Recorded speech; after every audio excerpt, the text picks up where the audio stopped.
میری گزارش یہ ہے آپ سے، یہ ایک وکلاء کا اجتماع ہے۔ وکلاء پر ہر معاشرہ اور بالخصوص ہمارا معاشرہ ایک بھاری ذمہ داری ڈالتا ہے۔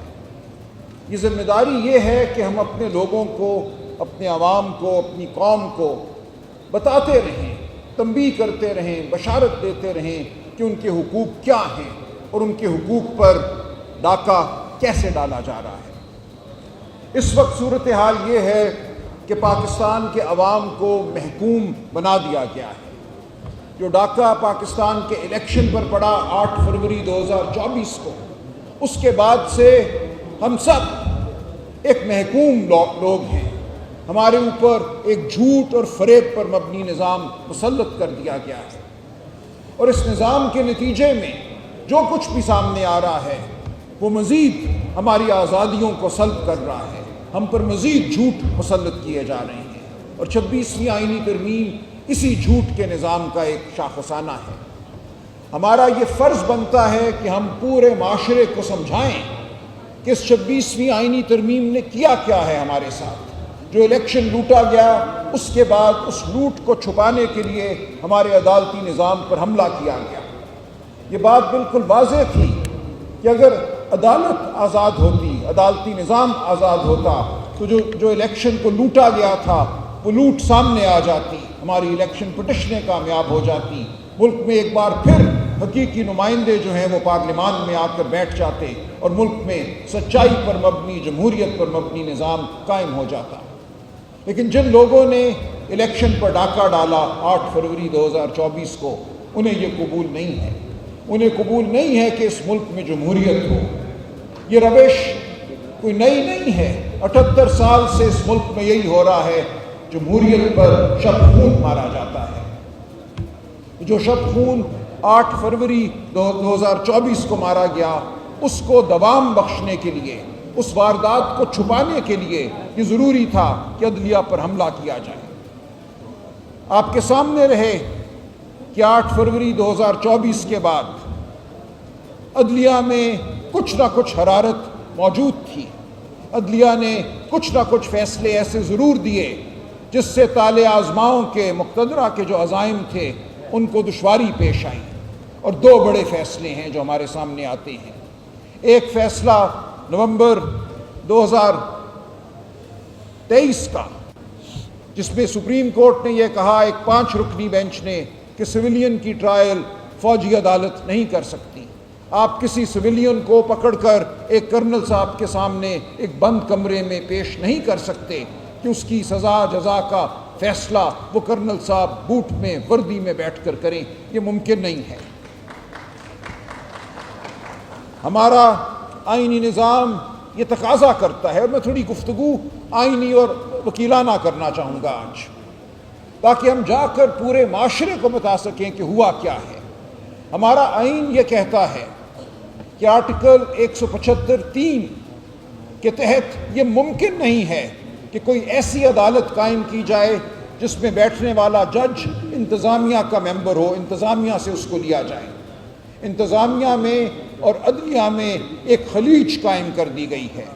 عدلیہ کی آزادی اس بات پر مبنی ہے کہ عدلیہ کے جو جج ہیں وہ انتظامیہ کا حصہ نہ ہوں۔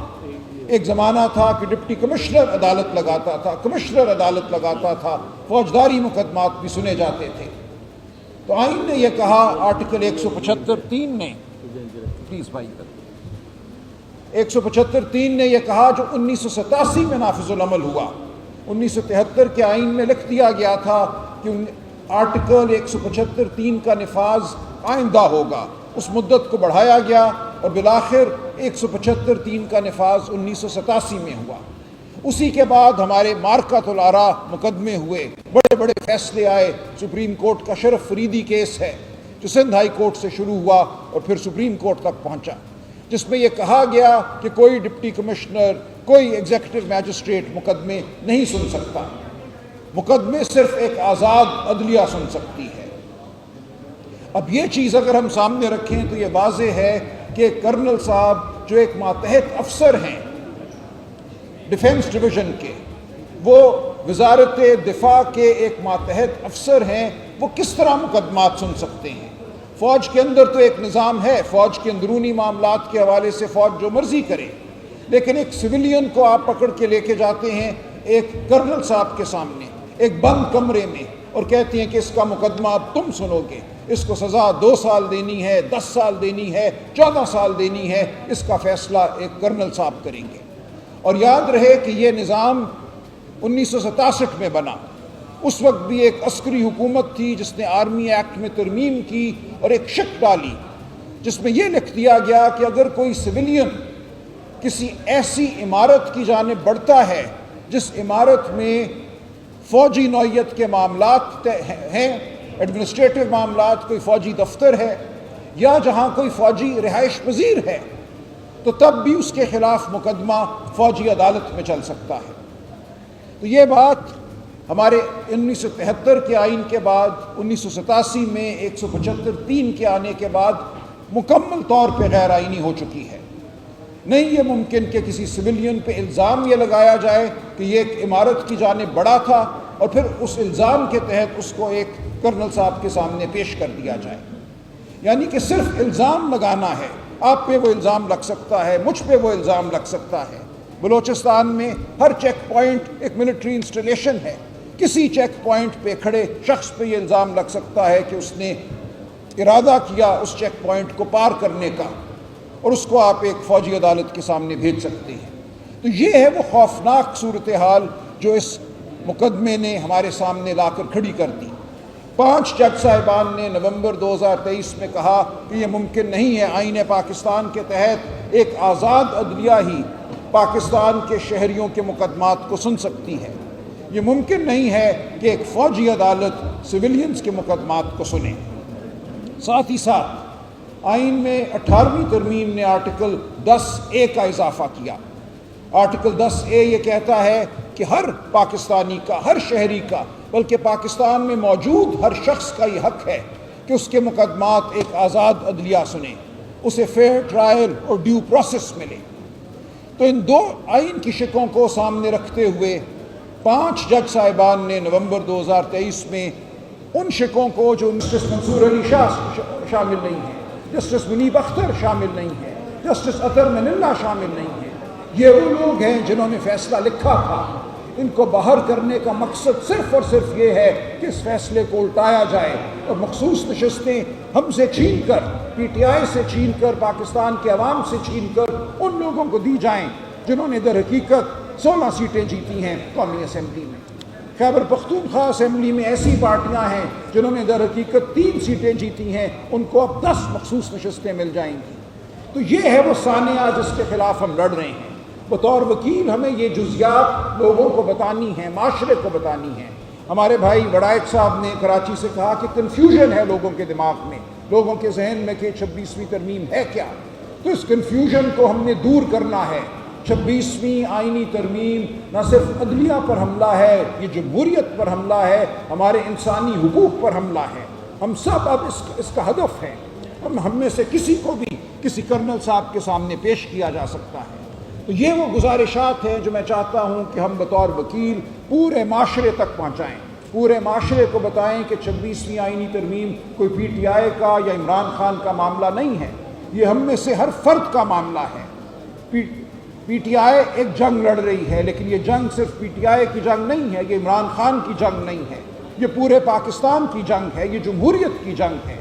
تو اس جنگ میں ہمیں شامل ہونا ہے۔ آپ کا پی ٹی آئی میں ہوں، آپ پی ٹی آئی میں نہ ہوں، بطور شہری، بطور وکیل آپ کو اس جنگ کا حصہ بننا ہے۔ تو میری آپ سے یہ مؤدبانہ گزارش ہے، یہ التجا ہے کہ جب تک ہم جمہوریت کے لیے قدم نہیں اٹھائیں گے، یک زبان نہیں ہوں گے، تو مورو جیسے سانے ہوتے رہیں گے۔ کیوں سندھ کے پانی کو چھیننے کی کسی کو جرت بھی ہوئی؟ کیوں یہ خیال آیا کہ 6 نہریں بنائی جا سکتی ہیں اور سندھ سے سندھ کا پانی چھینا جا سکتا ہے، سندھ دھرتی کو بنجر کیا جا سکتا ہے؟ یہ صرف اس لیے ہوا کہ مقتدر حلقے یہ سمجھتے ہیں کہ ان کے سامنے کوئی مزاحمت نہیں ہے، وہ جو چاہیں وہ کر سکتے ہیں، کیونکہ انہوں نے جمہوریت کو تو زیر کر لیا ہے، انہوں نے عدلیہ کو بھی زیر کر لیا ہے۔ اب ان کے سامنے کچھ بھی نہیں ہے۔